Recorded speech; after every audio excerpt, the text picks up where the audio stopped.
like warm everywhere else except for this warehouse. Yeah, it's always cold in here. It's like the only warehouse with insulation or something. Well, it has warmed up quite a bit. It was like 50 something this morning. It was really nice yesterday. Yeah. Yeah, it was hot. I started to get like almost fall asleep in the office yesterday.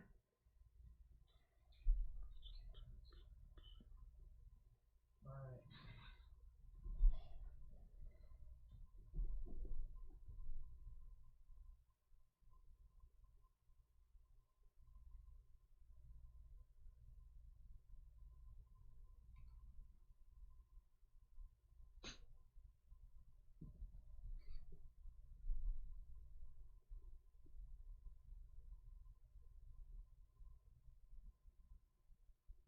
Okay. We're going to do the opening video.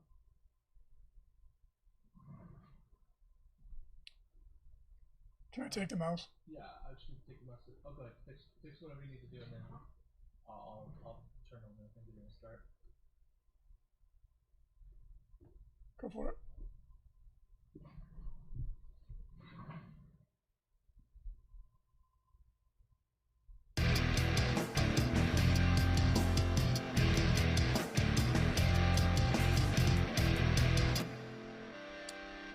Hello, Marcos. Are we live? All right, hey everybody, welcome to Signals from the Frontline. Sorry we're late. Sorry for the amazing opening, but our rhythm got thrown off a little bit today. And Pablo had to go see a doctor. Can you believe it? What is this? Communist Russia? An animal doctor. He went to go see a veterinarian because he is the rhino, so it does make sense. Anyway, thank you for joining us for Signals from the Frontline, brought to you by frontlinegaming.org. My name is Reese. I am your host. With me is Frankie. And behind the camera is the one and only Rhino, who thankfully got a clear bill of health. Not going to die on us. Did you miss all the witty banter, Buddha Bob? Yes, we were running late today, so we jumped right on into the show. So let's get to it. This week, big news in the 40K world. We have the Dark Angels Codex supplement. No longer its own codex has been released. And by all accounts, they are going to be top tier. Looking extremely strong, probably going to be one of the better armies in the game, in my opinion. And one of the things that people are either really excited or really upset about, depending on where you stand, is the fact that the thematic lists in the Dark Angels, aka Deathwing and Ravenwing, are going to be really, really strong.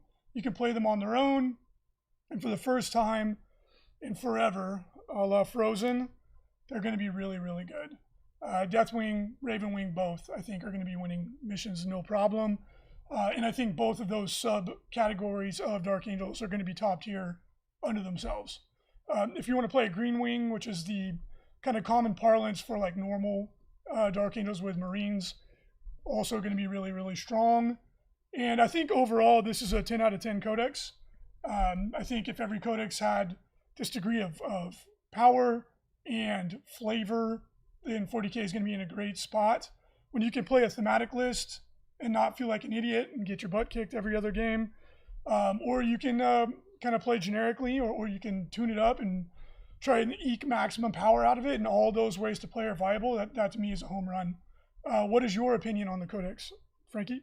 Yeah, no, I think it's going to be really strong. I mean, we were seeing Deathwing doing extremely well before the supplement, and I think they're going to do even better with their supplement. Ravenwing also super solid, and like you were saying, Greenwing I think is going to be kind of like a secret army that you'll see every once in a while. That'll do really well. Being able to shoot your bolters and stuff in close combat is going to be nasty.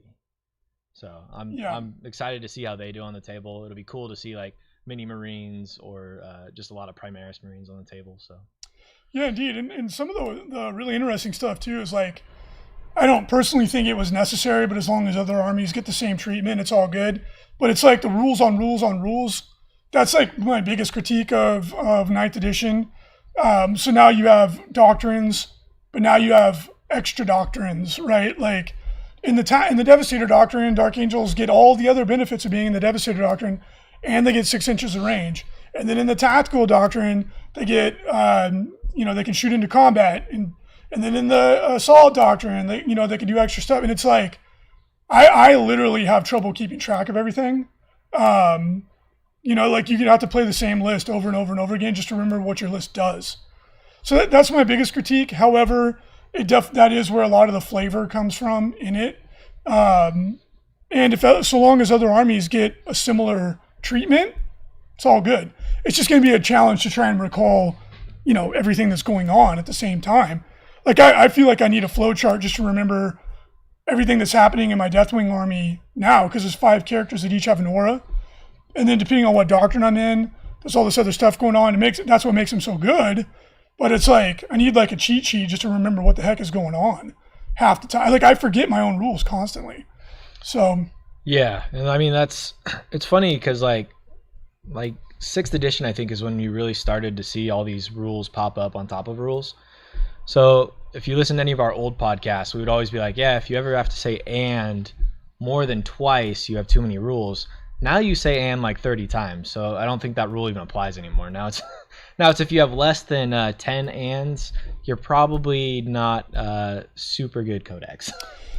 Yeah, I mean, you know, the complexity is hitting like a whole new level. Yeah. And it gets challenging to remember it. And then the flip side of that is like in 5th edition, you could literally know every rule in the game, or call it 80-90%, right? Like you knew what your codex did, you knew what your opponent's codex did, and you had a true mastery of the game.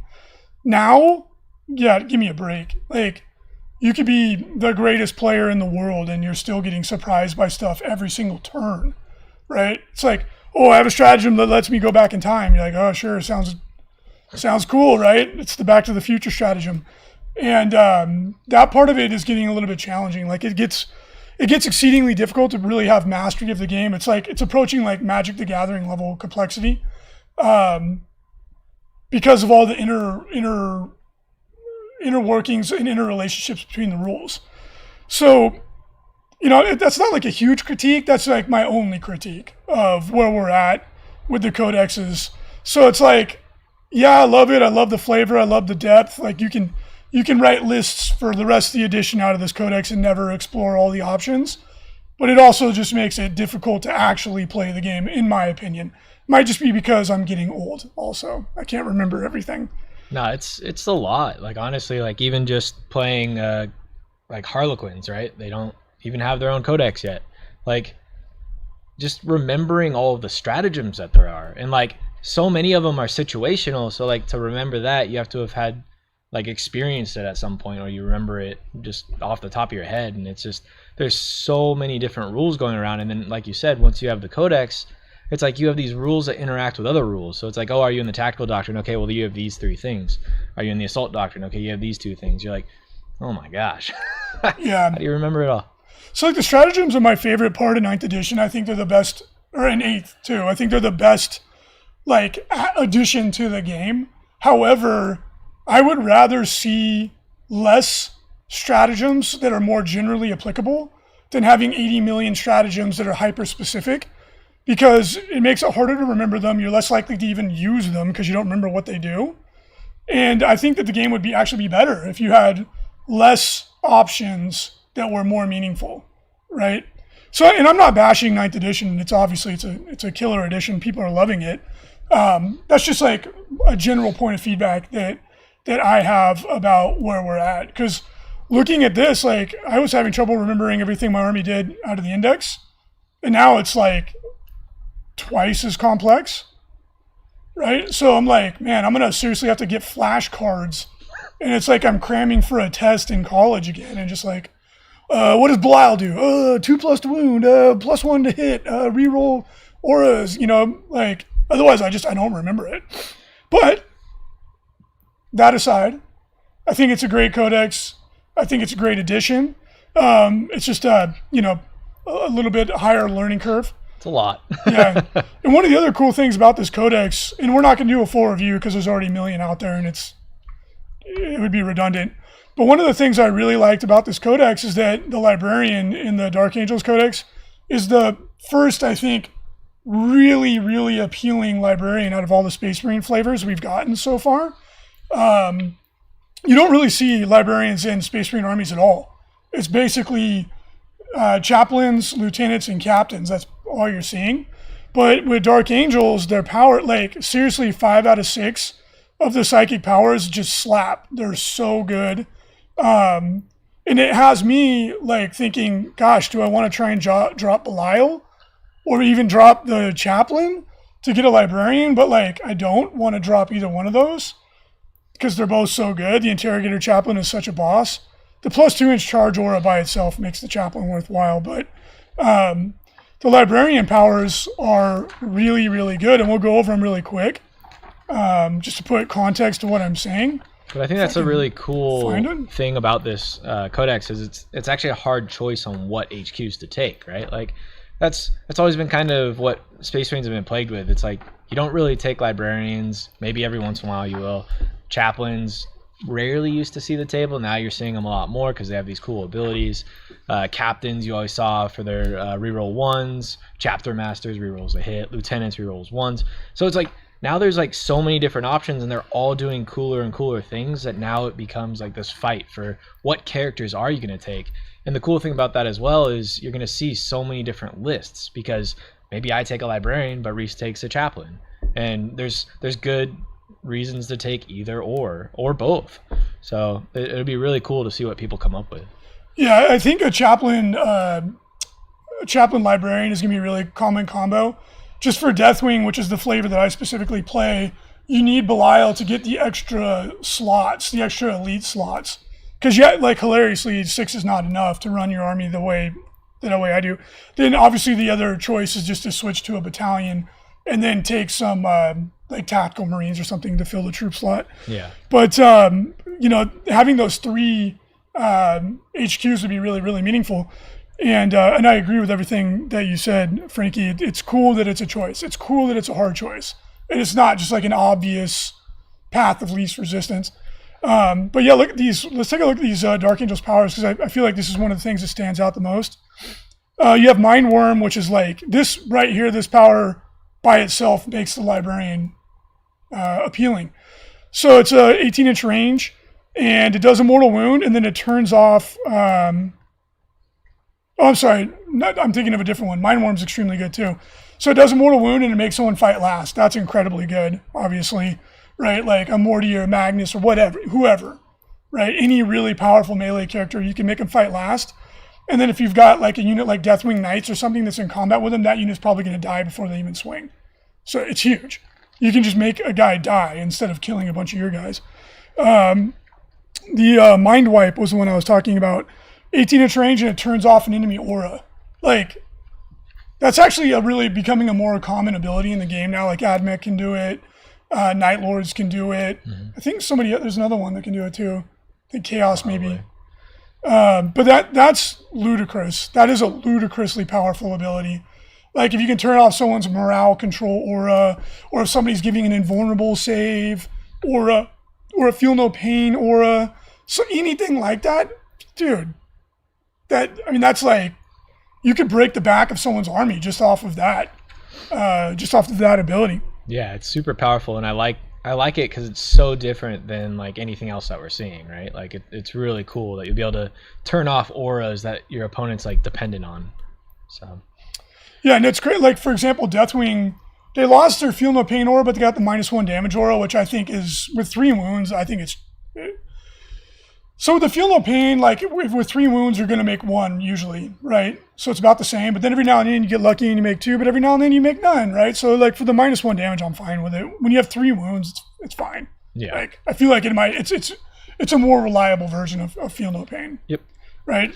And turning that off, like if you can turn that aura off on the banner bearer that has it. In my experience with my Deathwing, as soon as they don't have that feel no pain aura, they die really easily, right? So something that little could just smash somebody. Or like with your Harlequins, the -1 to wound aura. Turn that off, it's a huge, huge change in damage that you take. When I don't need to over-explain it, I think everybody understands how good that is. Aversion is another one. Select a minion unit within 24 inches. This is so ridiculous. -1 to hit, -1 attack. I like it. That is bananas. So you take that, like say you had a big mob of orc boys coming into one of your units. You hit them with that, and then you also use the stratagem where only the front row of boys can attack. you went from getting annihilated by that unit of boys to taking almost no damage. It's just, that's like borderline too strong in my opinion. I'm like, Pretty good. That's wild, dude. Like, I mean, even against any melee unit, that's really crippling. And the more models they have, the worse it gets. Yeah. Righteous Repugnance. Pick select one friendly Dark Angels unit within 12 inches. Each time a model in that unit makes a melee attack, you can re-roll the hit roll and the wound roll. So you can GM in a unit in melee. It's not bad. Again, with especially like Deathwing, who are typically hitting on 4s, 3s at the best, it's a huge difference in the amount of damage that you do. Especially if you're going into like a Morty or a Magnus, somebody's like T8. Now you've increased your hits by 50% and your damage by 50%. That's huge. That's humongous in the amount of damage you're going to do. The Witchfire is nothing special in my opinion. If you roll above their leadership, you do 3 mortal wounds. So it's pretty cool. And then the last one, Engulfing Fear. I know you weren't very impressed with it, Frankie, but in my opinion, you in the right situation, this wins you the game. It's situational, but I don't think you'll really take it. With 24, because you have to put your psychic powers on your list, right? Like you choose them before the game now. Yeah. I'm getting my additions I believe confused? so. Yeah. Yeah. In that instance, you're not going to take it very often. If you could pick it at the table, and someone's like, "Oh, I'm taking Raise the Banners," you're like, "Well, I'm taking Engulfing Fear." If you're in a situation where in your local meta people always take Raise the Banners or Scanners, this is going to be great because you stop someone from doing it. Just all around, it's extremely, extremely good. And then the Librarians is in a chump, especially if you take him in on a bike or Terminator armor or whatever. I don't even think you can take him on a bike anymore. You can't take him on a bike in the codex. It's codex, gone, isn't it now? Yeah.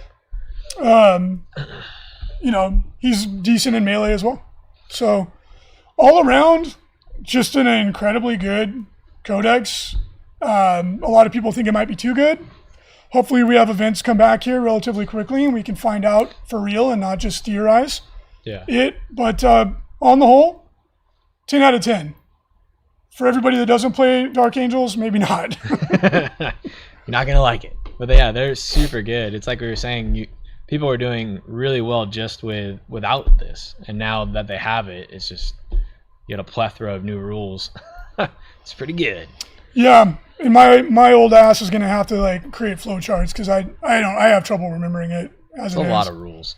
Yeah, it's a lot. It is. That is my biggest complaint, but we already talked about that, so we don't need to rehash it. For the young bucks out there, no problem. But I mean, I got all data shy. I got other additions, other games and rules in my brain. Hard to find room. Yeah. In other news, we have a new FLG mat promo for you this week. This week we have Junkyard, a very popular mat.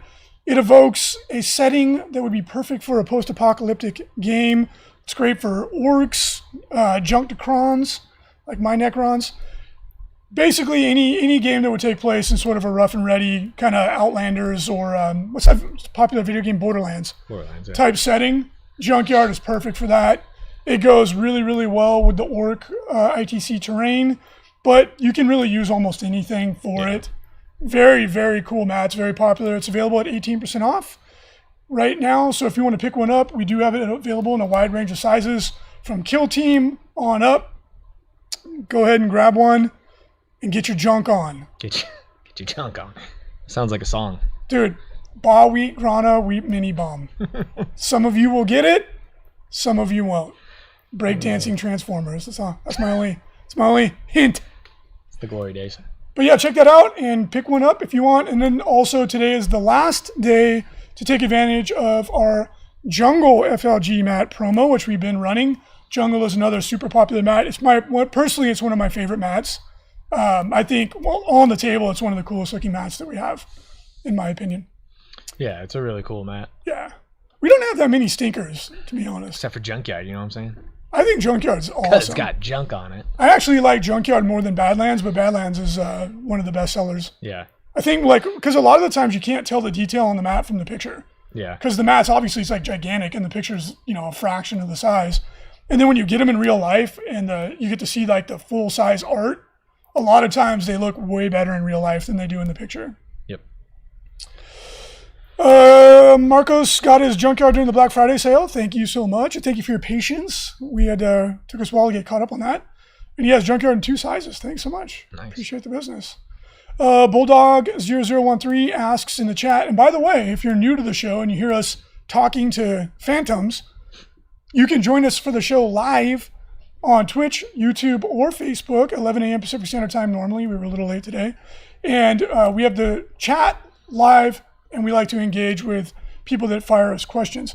So, Bulldog asks, any updates on the FLG team tournament now that the ATC is canceled? Yeah, so the Las Vegas team tournament is going to be at the end of September. We haven't finalized it yet, but right now we're looking at five-person teams.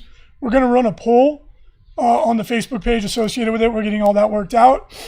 But we're looking at 5-person teams because we feel like that's the right mix. It's a good size, and anything bigger than that, it gets really difficult to actually make it work without somebody bailing. 5, it can be a challenge with 5. So we're looking at 5-person teams, and this event literally is only a 40K team tournament. That's it. It's going to be a lot of fun. It's in a really cool, kind of like low-key casino at the end of the strip. It's going to be very price-friendly, which is not, you don't always get that in Vegas. It's going to be a lot of fun, and it's seriously just going to be one thing. Makes it easy. Yeah, Come on out. Have fun. We're like 100% positive this event's going to absolutely sell out immediately. So we know that the whole hall is going to be like, we won't have enough room to fit everybody that wants to play in the team tournament. So should be a blast. We're really looking forward to that. And tickets will go up for sale when we have a little bit better idea of what's going on with COVID. Also, if you want to guarantee your spot, you can get that event pass that we put up for sale. Jumping ahead in the notes, but that's Get okay. There we go. So we'll leap forward because it's a good segue. Yeah. You want to take it away? Yeah. So you can sign up for the event pass. We put them up last week. There's still some left in the cart. But if you get the event pass, you can guarantee yourself 3 slots into any of the events that we run this year or next year. And basically it's like a checkbox. So as soon as you sign up for an event, now you have 2 left, so on and so forth. And what it does is it gives you early registration. We'll reach out to all the people with event passes before we put tickets up for sale so that you guys have guaranteed spots. And it's also at a discount. So you get your tickets at, what was it, 20%? So all the tickets are different price. It's an average of like 23.4%. We're calling it just under 25% because it makes it easier. Yeah. But it basically you're saving almost a quarter off the ticket price. Yep. Yeah, so super flexible. We're calling it the COVID-proof pass. So hopefully we don't, hopefully we don't regret that later. Yeah. But it looks like we should be back to normal. It looking like summertime. We'll see. I don't know. But we're getting this out there because obviously we're getting, for the company, we're getting our butts kicked with no events for a year. So we're trying to make up some of that lost revenue. But it's also a really, really good deal for the customer because if you go to 3 events, which most of you people that listen to this podcast do, and that's a good segue. We'll talk about all the cool things that are going on there. You save a lot of money, and like Frankie said, you're guaranteed to get your spot. So a couple questions that have come up, FAQ stuff. Can you get 3 LVO 22 40K champs for you and 2 buddies? No, that's not the point of this ticket. It's for you. It's for you. So that what you can do, like kind of one way to game the system as we're all gamers, is that you can get your entire team's ticket for a team event early, and then you get one of the person's tickets for the team refunded to you. Yep. Right. So out of a 5-man team, you'd only have to pay for 4, and you get early reg, so your whole team gets to get in it. Right. Say for SoCal Open, like 2 weeks before registration goes up, we'll email you, and then you go, I want to use one of my 3 virtual 40K tickets to get a spot in the 40K narrative at the SoCal Open. Cool. And then for the next one, you want to go to the New Orleans Open. Like, oh, I want to reserve a ticket for that. Cool. Check another one off.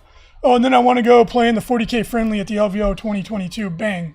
Right. And so the cool thing about the way it works is If COVID causes us to reschedule an event, we put a virtual ticket back into your account and you can use it for another event. Yep. Easy peasy. Helps us, helps you. It's called a win-win, baby. That's right. Win-win. So make sure to grab one if you want. We are selling them pretty quickly. Don't think they're going to be around forever. So make sure to jump in and grab one if it sounds like a good deal to you. Yep. Helps us, helps you. Helps Pablo. Why is the sky blue? Yeah. Then we can actually pay Pablo's payroll. Ooh. Which he appreciates. Pay his doctor bills. He's got his health insurance. That ain't cheap. Which we do provide insurance options for our employees. Pretty proud of that. That's right. Pretty proud of that. There you go. That is not easy to do in 2021. All right, so big news, really exciting news. If you're a video game fan and you're a Warhammer fan, which you're listening to this podcast, it's about 100% chance that is the case. Total War Warhammer 3, which it's funny that they call them 1, 2, 3 because it's the same damn game. Just it's an expansion to the game, but whatever. Pulling out my Grognard card.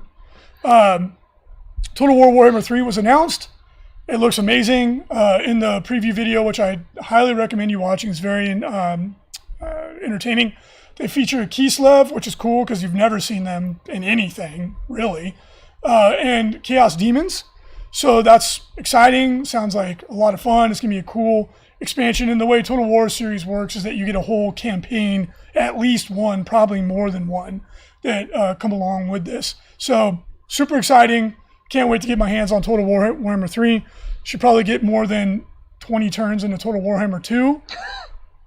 Nah. I tried playing as a Lizardman in Total War Warhammer 2, and they're so boring to play. They might get better like the further you go. Because one, I played it all the way through with like 4 different armies. I super enjoyed it. But the Lizardmen, they were just all melee units and magic. I was like, this is boring. Yeah. Because your guys don't run away either. Not really. So they just go in there and they're just whacking people. And I'm like, yeah, cool. Snoresville. This is so boring. Fast forward. That was so funny when Pablo was like, dude, you just fast forward. I was like, oh my God, the game is so much faster.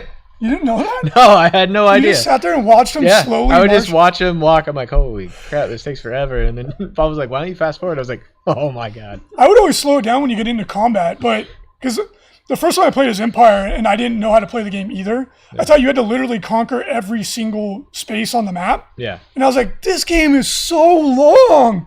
And I think it was Pablo or somebody was like, dude, you look in your like a mission that you look at your mission. And I was like, oh my God. Because I had one square that I had to conquer. Yeah. And it was my ally. So I left him alone and I conquered the whole world. And I was like, oh, what? Just pimp slapped him really quick. It's like, you win. I was like, I could have done that 2 weeks ago.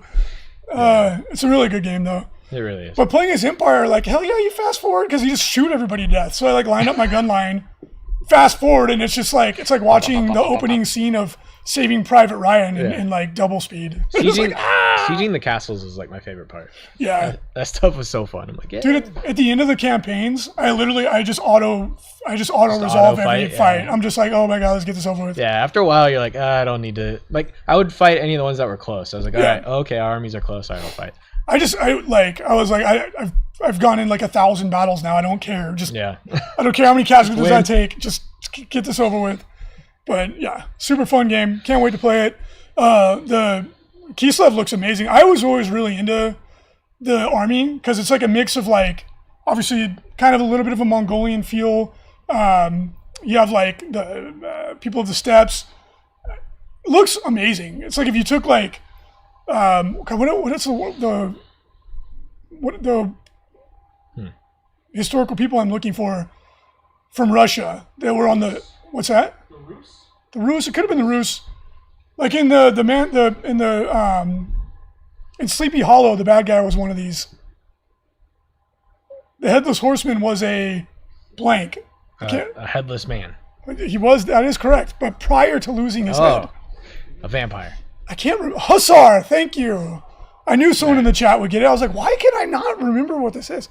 Anyway, or Tartars. That's another one. Cossack. That's another good one. Yeah. Anyway, all the steppe people. So, again, history buff. Who is Stalin? History buff. Yeah, all of those groups of people. Anyway, they're really fascinating. They're cool. Ice magic, love it. And then all the demons looked really, really good too. Yeah. So excited for that. In normal Warhammer news, Kill Team players, the new Kill Team release has some interesting new terrain that's Necron themed. It looks pretty cool. Ooh, it's got barrels and doors. Ooh, baby. All about it. Ooh, baby. Also, the Dark Prince is returning in Age of Sigmar. Oh, yeah. So the Heat Knights of Slanesh, and then obviously the demons as well. Pretty cool. That picture is perfect. It is really good. It is. I was like really studying it for a while. Like the guy front right Yeah. is a creepy looking dude. The placement of his mace is very creepy too. For the It's guy in the perfect. center. Yeah. With the tongue out, it's like Ace Frehley. Very Kiss. Yeah, that's what I was just. Yeah. You beat me to it. Yeah, I look like it's great, man. They look like Cyberites, whatever they're called from. I can't. Why am I drawing blanks left and right today? Dark Eldar? No, from the horror movie with Pinhead. Oh, Hellraiser. Hellraiser. Yeah. But Pin face. with much more festive attire. Yes. Oh yeah. You know what I'm A saying? lot more festive. A lot less Xenomites, leather. thank you. Less leather. It might be leather. It's just colorful leather. You know what I mean? Like these guys are having a good time. That's right. They're partying. They like the party. Yeah. You know they do too. Oh yeah. It's like it's always funny when everyone's like, "Oh, what Chaos God would you go to if you had to?" I'm like, "It's obviously Slanesh." Like that's there's no question. They just party. They just have a good time. You're just going to like the ultimate party. It's like being a hair band in the '80s. It's like White Snake or something, or like Def Leppard times 100 With a lot more blood. Yeah. The only other choice that makes any sense would be Tzeentch, because then you know a lot of stuff. You're really smart. Yeah, like what Nurgle? No. The only thing about Nurgle is they're really happy. I mean, yeah, guys. They got a lot of rot, but they're real happy about it. And then it's like Khorne is the least appealing. Oh, You're yeah. just pissed off all the time. That sounds terrible. It's pretty bad. It's like Slanesh is like LMFAO, but much darker. Just partying hard. They're like, all right. Yeah, I mean, for me, it's like that wouldn't even hesitate. How about the other demons come to the Slanesh parties? Yeah, well, that's why Khorne's mad, because they don't let him in. Yeah, they're like, He's nah, like, "Ah!" you're too mad. He's like, oh. And Nurgle, they're like, Nurgle would be the They're worst. like, you. Stay out of there. Nurgle would be the worst, dude. You just have like every illness. Yeah. That sounds terrible. Yeah. Right? No thanks. Some other box games coming out for the Warhammer hobby. Kind of, I don't know how I feel about all Real of these. weird. Don't have a lot of information yet, so we'll just have to kind of wait and see. But we've got Bladeborn, which kind of looks Ooh. like it's a 40K version of. Oh no, I'm totally wrong. I don't know what it is. I'm just gonna move on. I got confused. It was like a Gore Chosen, or what was that? What was that game that came out? I think it was like Gore Chosen, right? Yeah, Something where like you're that. like the 4 gladiators fighting each other or whatever. That's exactly what that looks like. Well, okay, we're gonna go with that. The next one is a 40K game called Space Marine Adventures. That tells you right away Ooh, where that it's aimed sounds at. so exciting. It's for kids. I know. The Adventures of Space Marines. So if you have, it's aimed for people, for kids 7 to 10.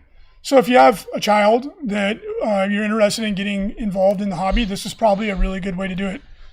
For that sounds awesome. The board's weird though. I know I'm not into that, but whatever. I'm not 7, so It's so like, I mean, we don't know what it's the game's colorful about and so, stuff. yeah. You know what I mean? It's like Candyland. That's what it is. Your Space Marines are going trick or treating. I mean, if that's what it Yeah, is, then cool, right? I loved Candyland when I was a little kid. It was a great game. Yeah, I mean, whatever, dude. It gets kids into the hobby. That's great. It's easy to tease it as an adult, but it's not meant for us. So it was like all those people that got all upset about the kid comics in 40K. I was like, dude, shut up. Like, you are entirely missing the point if you're criticizing a comic for children. They're like, oh, it's not grim dark enough. I'm like, no parent wants to show their kid like the Slanesh party. Yeah. Do you hate Mickey Mouse as well, you terrorist? I'm just like, Please. God. It just, every time I see people do that, it reminds me of the comic book guy from The Simpsons. Like, every time. I'm like, this is you, bro. Like, you need to calm down. Yeah. You're playing with toys. Yeah. It's like, yeah, you can have your LMFAO Slanesh party with the adults. That's not what the kids want. They Yeah. don't. They shouldn't be seeing that stuff. No. Warhammer Fire Team is a tactical combat game set in the 40k universe. I don't know what this is either. What do you know what it is? No, I have no idea. But somebody's saying that they're only $40 at Target, so you get cheap Ah. Necron warriors. Gateway drug. That's what it is. Yeah, so I mean, these are introductory products, and it's easy to tease them as old grognards, but they're clearly not aimed at us. Like Dylan in the chat says, they're $40 a Target. Yeah. Oh, you just said that. My bad. Can you get contrast paints and $2 brushes, and you're ready to go? Yeah, fair enough. Yep. Right? For that, they're probably great. Quick painting. Already talked about the Express Pass. Oh, Oh, baby. Go out and buy one today. save some money. All right, upcoming ITC events. None. Just kidding, there are some. But we're still in the plague time, so we're going to skip that. But let's take a look at the final standings for the who is the COVID king. The Corona King. Let's take a look at the weirdest Oh, man. season in the history of the ITC, It really 2020. All right, let's take a look. Dan Sammons ended up being the Corona King. Well done. Colic McDade, second. Ken Knox, third. Ben Cherian in fourth, and Vic VJ in fifth. Congratulations, I guess. Good job, guys. I'm sure everybody's still proud of what they did. Heck Not yeah. trying to tease anybody for that. Still not easy to win. It's not. So you might even make the argument it was even harder this year. Yeah, a lot less events. You had to risk your life. 40K ITC Hobby Track, top 5. James Weston in first. Marshall Peterson in second. Jeremiah Pettit in third. Scott Boucher in fourth. James Kelling in fifth. Age of Sigmar, top 5. Matt Beasley in first. Anthony Trentinelli in second. William Sohaley in third. Jordan Duncan in fourth. And Gareth Thomas in fifth. Hobby Track, Russell Tanner in first. Will Reeves in second. Adam Kamenish also in second. I finished the way I started on that. That's good. Got it wrong every single time. Matthew Abbott in fourth, and Dan Sanchez in fifth. Underworlds, top 5. Ivan Cho in first. Glendine in second. Jonathan Colson in third. Cody Handler in fourth. Mike Melody in fifth. Kill Team, top 5. Rudy Pertu Tataninen with the best name ever So good. in first place. Well done. John Sow in second. Lucas Caron in third. Angel Alvarez Serrano in fourth. And Carlos Paz in fifth. Well done to everybody. Good job, guys. Also want to say a big thank you to everybody that put on the absolutely wonderful Las Vegas Open virtual event that went on this previous weekend. If you didn't have a chance to check it out, go back and check it out. The videos are going to be coming up on YouTube. It was an international effort from the land of convicts to the land of tea drinkers to the land of polite people to the land of cheeseburgers and freedom. Freedom. You had to throw that in. Is that Mexico? Is that what you're talking about? Yeah. An international event, an international effort. It was really, really cool. I had trouble even envisioning it when the guys pitched it. Yeah. But they absolutely killed it. If you haven't had a chance to watch Steve Joel's rendition of I Did It My Way, it's amazing and So absolutely. awesome. He's a good singer. He is. Really, really well done. Go check it out. They raised a lot of money for a worthy cause. They donated the money to a coronavirus relief charity. Gave away all kinds of cool prizes, including a $1,000 shopping spree in the Frontline Gaming web cart. Mr. Simon won that. He's very excited. So, really fun. Check it out. There's some great games. It was a really interesting concept where 2 people would play, and then the winner's list would go to the next person, and they would play against another list. And Pablo, the winning list ended up being Sisters of Battle, right? It was Sisters with Drew- Custodes. That's right. This was with Custodes. And Drukari made it into the top, which I was rooting for Drukari, but they got Aw. pretty shit stomped by the Sisters and the Custodes. But Womp womp. They tried. so yeah, check that out. Super neat. And again, to everybody that participated, there was so many. I'm not even going to try to list everybody off because there's so many other content producers from around the world. Yeah. Oh, I forgot. In the land of tapas. Oh. How could I possibly forget the Spanish? There it is. I'm so sorry. Everybody forgets about the Spanish, though. It's not. They were a huge part of making it happen and a huge part of the audience. Yeah. Lo siento, mis amigos. I can't believe I forgot that. But the Voz de Horus, They have a huge Spanish language following. So it was really cool. It was a cool thing to do in a year that sucked. It was a perfect way to end the season. Yeah. It was great. A lot of camaraderie, teamwork, and that is what the ITC is about, about bringing the community together. So really proud of that effort. And it was fun. It was awesome. Thank you so much for joining us for the show. If anybody has any questions, fire them out. We'll be happy to answer them. People are asking how much did they raise? Does anybody know? It was about $8,000. There you go. Yeah. Boom. And then the money from the merch also went to charity, but I don't know how much that was yet. Gotcha. Because we didn't actually run that. The money never touched Frontline Gaming. Nope. And then we'll hang in here for a couple seconds while we see if anybody has any questions because of the sweet delay. Any questions? Congratulations, Marcos, on 1,776th place. Good job. No, he's talking about freedom, baby. 1776. Woo woo. Manuel, thank you so much. It was awesome to have the Spanish community, the Spanish 40K community and the English-speaking 40K community join together. Now we got to get the French hooked up in there. And the Germans, let's go crazy. That's right. I mean, we actually already work with all those people as it is. Let me see. Lou Rollins, any idea when the team tourney on this side of the country will be happening? Yes, the tentative dates are, it's in the ITC calendar now in BCP. It's at the end of September. Will be the Las Vegas team tournament. Bruce Gordon, Frankie, I feel like you could dominate Reese at basketball. Well, all right. I don't know. That would be a pathetic. Yeah, it wouldn't be a great game, but I tweaked the shit out of my neck too. I slept funny. Oh, it hurt so bad. I used to play basketball every single day, 5 days a week. yeah. But I am terrible now. I played in high school. I was actually pretty good. I used to play a lot of horse. I could dunk when I was a freshman in high school. Damn. Now my knees would explode. I would jump this high off the ground and land, and it would just. That'd be it. I'd die. It'd be a I haven't balled in so long, but I used to love basketball. That was like one of my favorite games to play for sure. I used to play it all the time. Dude, we used to play it. I went to San Diego State, and they have one of the most amazing gyms I've ever seen in my life. Like, unreal. 6 full-size basketball courts. Damn. So we used to go ball at the gym. Which that was a wake-up call because there's literal pros and stuff. Actually, yeah. Yeah. But I got to play basketball with Doug Flutie. Oh. And Good Charlotte. No way. Yeah. That's amazing. Because a lot of the bands would come to play on campus, and then obviously when the Chargers were there, all the different athletes would come. Yeah. And so you would go ball at the what was it called? It's called the ARC, the Aztec Recreation Center.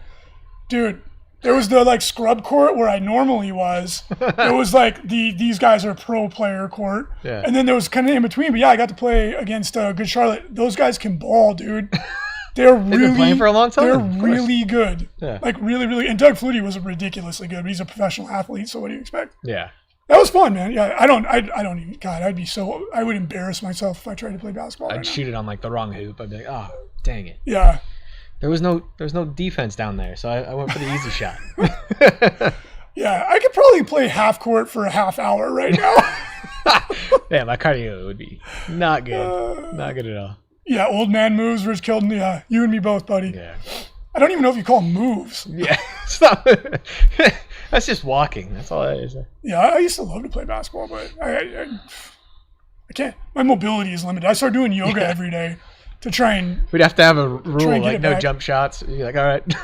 I did it. I started doing yoga every day, and it's I'm trying to get that mobility. I'm turning 40 next week, so I'm trying to fight the aging process, and I don't think I'm succeeding very well. Yeah. Dylan T. Mosley, yep, California, announced on the fact page. Justin Terminator for me. Got it. Got it. Yeah.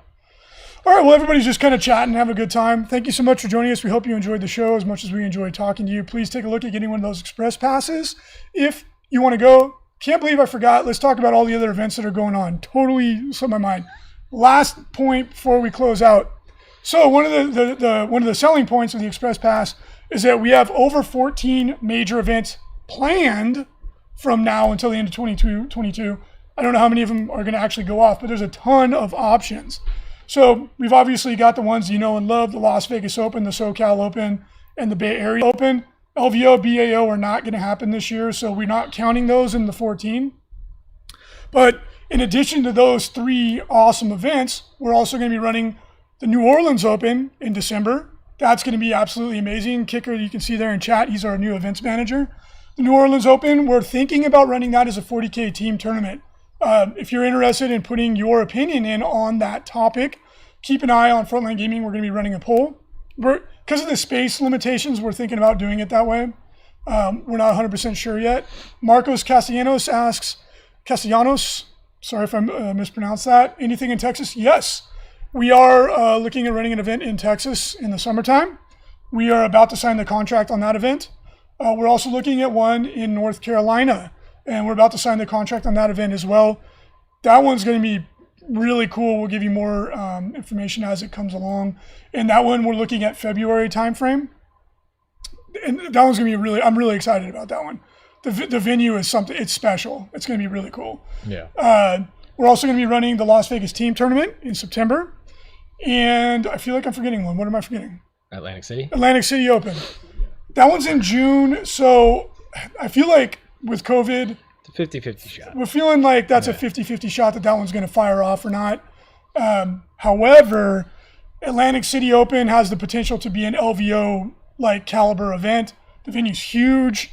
Obviously, it's centrally located on the eastern seaboard, so it's driving distance from Boston, New York, DC, Jersey, all these major metropolitan areas. It's on the water. The venue's gorgeous. You can gamble. I have a feeling it's only a 5-hour flight from London. I have a feeling that the Atlantic City Open is going to be a beast. Yeah.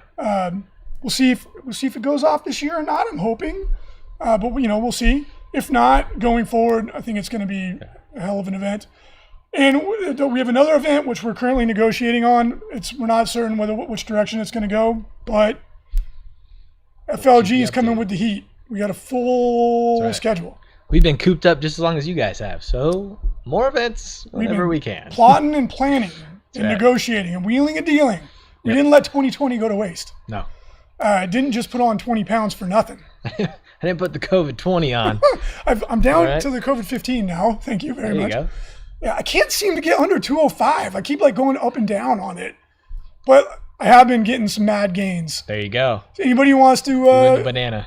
Join the 40K Fit group if you're looking to keep accountability and join a group of like-minded people for fitness. It's been great.